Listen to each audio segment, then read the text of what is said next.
जय भीम जोहार। सबको मेरा नमस्कार।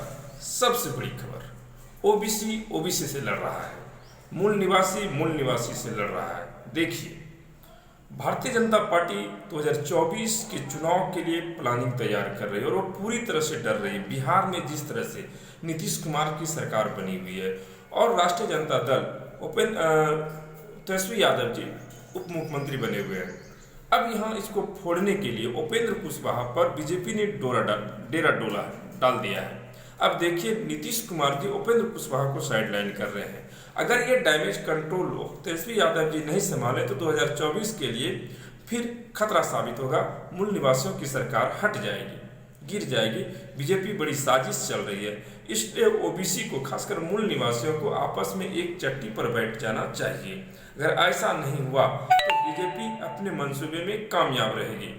देख लीजिए आज किस तरह से कल जगदेव बाबू की जयंती मनाई गई।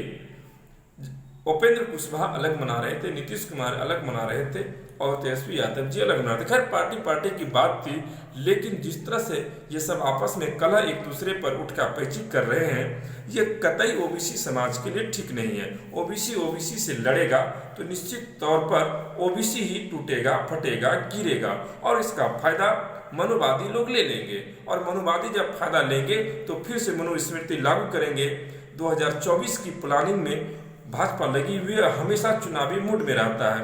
उत्तर प्रदेश में भी जिस तरह से स्वामी प्रसाद मौर्य मोर्चा संभाले हुए हैं जगदेव बाबू के सिद्धांतों पर कि 100 में 90 भाग जो शोषित है वह 90 भाग हमारा है, इस पर राष्ट्र हमारा नहीं चलेगा और 90 भाग हम लोग बहुजन ही है, इसलिए बहुजन के लोग एक दूसरे से ना लड़े, नहीं तो हालत क्या होगी या परिणाम क्या होगा, दूरगामी परिणाम क्या होगा, यह कल्पना से भी परे है। इसलिए बहुजन के नेताओं को एक चट्टी पर आ जाना चाहिए और आपस में नहीं लड़नी चाहिए, ठीक है। और रामायण को जिस तरह से उसमें बहुत सारी उल्टी सीधी बातें तुलसीदास दुबे ने अकबर के समय में, मुगल के समय में लिखा है, उसको लोगों को जला करके नहीं, उसको लोगों को पढ़ा करके उसकी गलतियों को दिखाना चाहिए, ताकि उस नफरती चिंटुओं के लोगों में समझा जाए कि नफरत क्या है।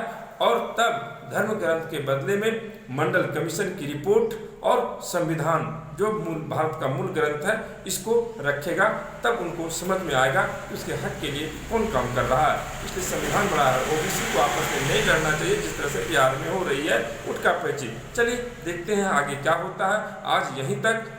जय भीम, जय भारत।